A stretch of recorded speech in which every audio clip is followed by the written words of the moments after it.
안녕하세요. 60대 초반이고 퇴직한 지 몇 년 된 가장입니다. 제 나이대의 대한민국 남자라면 대부분 저랑 같을 것 같습니다.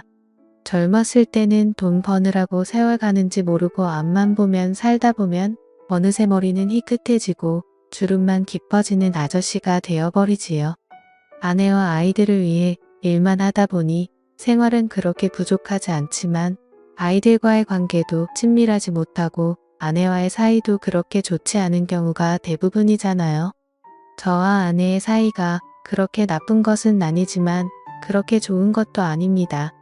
아이들은 다 컸다고 다들 밥벌이 찾아서 나가 살고 이제 아내와 둘이 잘 지내보고 싶은데 아내는 집에서 하루 종일 저랑 같이 있기 싫다는 티를 냅니다. 퇴직 후 첫 몇 달간은 그러지 않았는데 얼마 지나지 않아 등산이라도 갔다 와라, 친구들이라도 만나고 와라 저와 집에 둘이 있는 시간이 많아진 게 싫었나 봅니다. 그동안 돈만 버느라 마땅한 취미도 없고 저는 그래도 공무원 연금으로 생활이 가능하지만 친구들 대부분은 아직도 일을 하고 있는 경우가 많아서 낮에 만날 친구도 별로 없습니다. 아내의 등살에 못 이겨 산에도 가보고 공원에도 가보고 하지만 혼자서 뭘 하려고 하니 금방 재미가 없어지더라고요. 아내에게 같이 등산이라도 다니자고 했지만 아내는 집에서도 같이 있는데 나가서라도 따로 있고 싶다며 제가 등산을 가지 않고 집에 있는 날에는 아내는 어떻게 해서든 약속을 만들어서 집을 나갔습니다. 아내는 제가 퇴직하기 10여 년 전부터 전업주부를 하면서 시간이 남을 때는 취미활동도 하고 모임도 가져서 주위에 아는 사람이 많아 나가서 할 게 많은가 보더군요. 아내가 밖에 나가 지인과 만날 때 집에 혼자 있으면 제 자신이 불쌍하고 처량해졌습니다. 그렇게 1년 정도 지났을 때였습니다. 하루는 아내가 모임에서 사람들이 온다며 저보고 나갔다 오라고 하더군요. 마땅히 갈 곳이 없어 그냥 방 안에서 혼자 있겠다고 했지만 여자들끼리 모임인데 제가 있으면 부담스럽다며 돈 10,000원 쥐어주며 저를 내쫓았습니다. 저는 정말 너무나 비참했고 집 근처 카페에 가서 커피 한잔 하면서 들고 나간 책을 보며 시간을 때울 수밖에 없었습니다. 아내가 저녁 7시 이후에 들어오라고 해서 밥도 못 먹고 있다가 너무나 배가 고파서 7시가 간 넘어서 집에 들어갔습니다. 손님들이 다 간 줄 알았는데 아직 안 간 손님이 있었고 아내는 왜 연락도 없이 들어왔느냐며 저를 흙어보았습니다. 아직 안 간 손님은 긴 생머리에 단아하게 생긴 40대 정도의 여성이었고 옷가짐이나 하는 행동이 되게 여성스러워 보였습니다. 가벼운 인사를 하고 저는 배가 너무 고파서 주방에 가서 라면을 끓이기 시작했습니다. 아내는 손님 있는데 라면을 끓이냐면서 저를 나무랐고 저도 그때 서러움이 폭발해서 밥을 차려주지 못할 망정 이 시간까지 밥도 못 먹고 밖에 있다 들어온 남편에게 그게 할 얘기냐고 화를 냈습니다. 우리가 싸우는 소리를 듣자 그녀는 당황해하며 황급히 자리에서 일어났고 아내의 잔소리를 들으며 저는 라면을 먹을 수밖에 없었습니다. 그날 이후로 그냥 아내를 꼴도 보기 싫어서 알아서 밥을 차려 먹고 그냥 집 밖을 하염없이 돌아다녔습니다. 할 것도 없고 갈 곳도 없었지만 아내랑 계속 있으니 아내도 저도 너무나 스트레스를 받았기 때문에 어쩔 수 없었습니다. 그렇게 몇 주가 흘렀을 때였습니다. 그날도 혼자 걷다가 공원 벤치에 앉아서 멍하니 하늘만 쳐다보고 있었습니다. 그동안 가정을 위해서 열심히 살았는데 퇴직을 하고 나니 찬밥 신세가 된 제 모습이 처량했습니다. 하늘은 막디 맑고 눈부신데 제 삶은 우중충하고 끝을 향해 점점 시들어가는 느낌에 너무나도 슬펐습니다. 계속 그렇게 앉아있다가는 더 우울해질 것 같아서 벤치에서 일어나려 하는데 저 멀리서 단아한 여성이 걸어오는 것이 보였습니다. 마치 영화의 한 장면처럼 그녀가 걸어오는 몸짓 숨결 하나하나가 마치 슬로우 비디오처럼 느껴졌습니다. 왠지 낯설지 않은 그 모습에 넋이 나가 있는데 그녀도 이내 저를 알아본 듯 인사를 했습니다. 그녀는 몇 주 전 집에 남아있던 아내의 손님이었습니다. 서로 짧은 인사를 나누었고 몇 마디 나눈 후에 아쉽지만 그녀를 떠나보낼 수밖에 없었습니다. 그녀와 공원에서 마주친 후로 제 심장이 쿵쾅쿵쾅거리고 설레는 것을 느낄 수가 있었습니다. 마치 제가 젊은 시절로 돌아간 것 같았습니다. 그녀의 단아한 모습과 지나치며 맡았던 그녀의 향기가 잊혀지지 않았습니다. 그날 이후로 매번 그 공원의 그 벤치를 찾아갔습니다. 남는 게 시간이고 아내와 집에 있어봤자 트러블만 생기는 걸 알기에 혹시나 한 번이라도 그녀와 마주치길 기대하면서 그 공원으로 출퇴근을 했습니다. 책과 따뜻한 차를 가지고 가서 몇 시간씩 그 벤치에 앉아 있었습니다.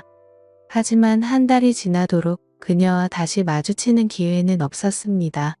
아쉽기는 하지만 딱히 할 것도 없고 공원에 가서 좋은 공기 마시며 따뜻한 햇살 아래에서 책을 읽는 것도 나쁘지 않아서 그 뒤로도 쭉 그 공원을 찾았습니다.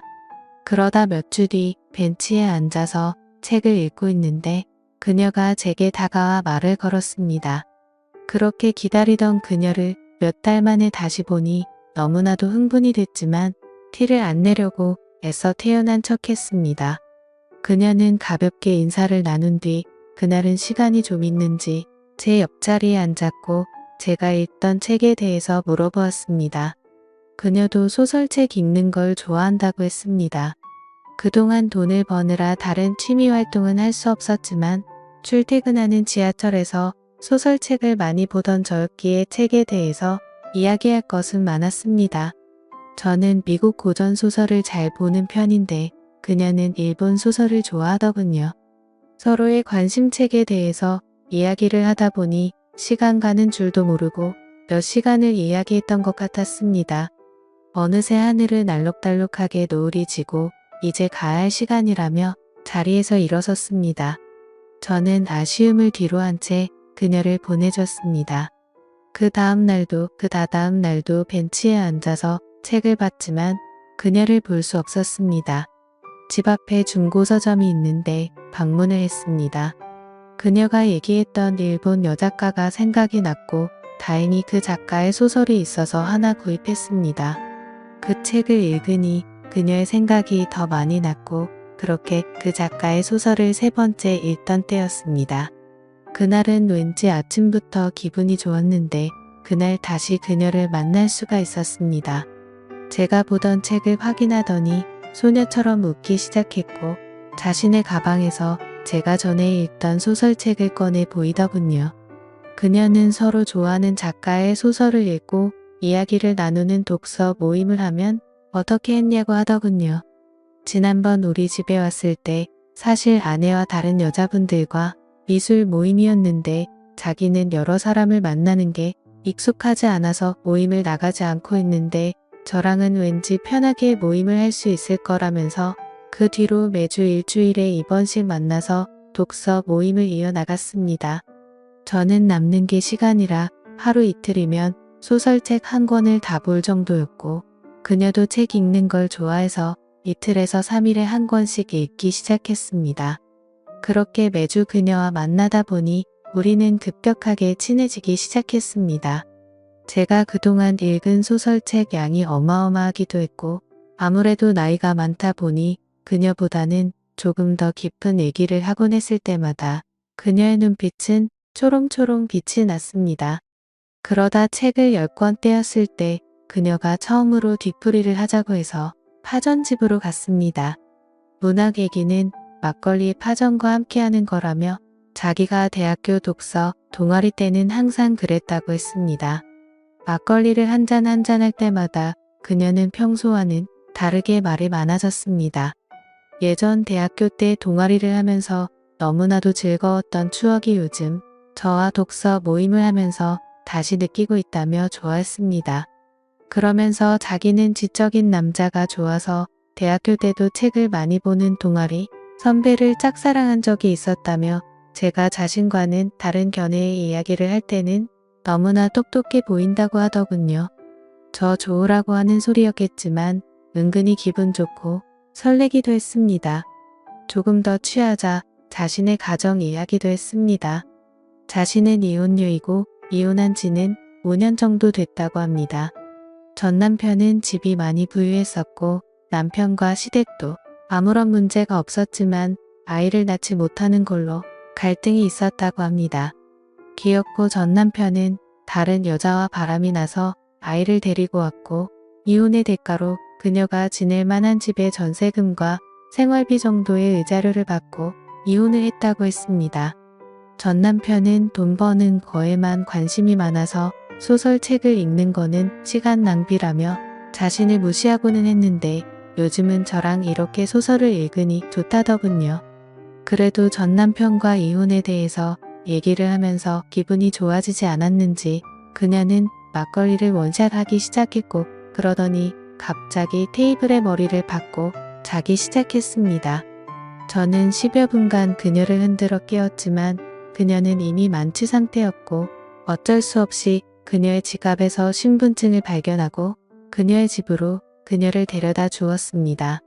집 근처에 오니 다행히 정신이 조금은 드는지 비밀번호를 알려주었고 그녀의 집 문을 열고 들어가 침대에 그녀를 눕혔습니다. 40대의 젊은 이혼녀가 사는 집에 들어오니 흥분이 되는 느낌이 들었습니다. 여자 혼자 살아서 그런지 집도 깔끔하고 좋은 냄새가 났습니다. 저도 취기가 조금 돌고 있고 그녀도 취해서 얼굴이 붉어져 있어서 더 예뻐 보였기 때문에 고백하고 싶은 마음이 굴뚝 같았지만 그렇게 되면 요즘 삶의 활력소인 그녀와의 독서 모임이 끝날 것 같아서 두려웠습니다. 저는 그녀에게 이불을 덮어주고 집을 나올 수밖에 없었습니다. 다음 독서 모임에 나온 그녀는 그날은 정말 미안하다며 작은 선물도 사왔습니다. 그렇게 독서 모임이 이어나가고 책을 20권 본 날 이번엔 제가 뒤풀이를 하자고 했고 이번에는 조금만 마시기로 했습니다. 우리는 막걸리를 마시며 최근 읽었던 책에 대해 진지한 얘기도 하고 이런저런 얘기도 했고 적당히 취했을 때 그녀의 집 앞까지 같이 걸어갔습니다. 그녀를 들여보내고 돌아서려는데 그녀가 저를 잡았고 집에 좋은 와인을 한 잔 더 하자는 그녀의 말에 저는 설레기 시작했습니다. 그녀는 오랜만에 분위기를 내자며 LP판을 틀었고 우리는 재즈를 들으며 와인을 마시기 시작했습니다. 저를 집으로 초대해 분위기를 잡으며 술까지 마시자는 그녀를 보면 왠지 저를 꼬시는 듯한 느낌이 들었습니다. 하지만 나이 차이도 많이 나고 가정까지 있는 저 같은 남자를 저렇게 단아하고 우아하게 생긴 예쁜 어린 여성이 그런 생각을 한다고 생각할 수가 없었습니다. 그렇게 술이 한 잔 들어가더니 그녀는 저에게 대놓고 얘기를 하더군요. 이렇게 예쁘고 젊은 여성이 혼자 사는 집까지 데려와서 대놓고 꼬시고 있는데 왜 반응이 없냐면서 배시시 웃으며 얘기를 했습니다. 저처럼 나이 많은 사람이란 괜찮은 건가라고 묻자 그녀는 어차피 자기도 늙고 나중에 썩어 문드러질 몸 한 살이라도 어린 나이일 때 사랑을 나누고 싶다고 했습니다. 그러면서 저는 나이는 많지만 아는 것도 많고 연륜도 많은 게 오히려 더 매력이 있다며 한 번만 더 망설이면 자기처럼 어리고 예쁜 여자를 만날 기회가 이제는 없을 거라며 저를 놀리는 농담을 했습니다. 저도 이제는 더 이상 망설이고 채면 차릴 필요가 없다 생각해서 그녀의 제안을 수락했습니다. 그녀는 단아한 외모와는 다르게 엄청 적극적이었습니다. 솔직히 나이가 들어서 심장이 두근거릴 거라고는 생각조차 못했는데 그날 이후로 정말 엄청나게 심장이 두근거리더라고요. 사실 젊은 사람들에 비해서 체력이 많이 부족해진 탓에 그녀가 실망할까봐 걱정도 했지만 그녀는 오히려 저를 위로해줬습니다. 그런 그녀를 바라보고 있으면 너무나도 사랑스럽습니다. 젊은 그녀와 연애를 하다 보니 매일매일이 즐겁고 활기찹니다. 퇴직 후 사회에서 소외되었다는 우울함과 퇴직 후 아내의 잔소리와 무시로 인해서 위축됐던 제 삶과 몸이 그녀와 사랑을 나누면서 제 삶도 행복도 너무나 커지고 있습니다. 제 또래의 위축된 많은 대한민국의 퇴직남들이 저처럼 좋은 기회에 다시 사랑을 하며 행복한 생활을 할 수 있는 제2의 인생이 꼭 있기를 바라겠습니다. 지금까지 제 사연을 들어주셔서 감사드립니다.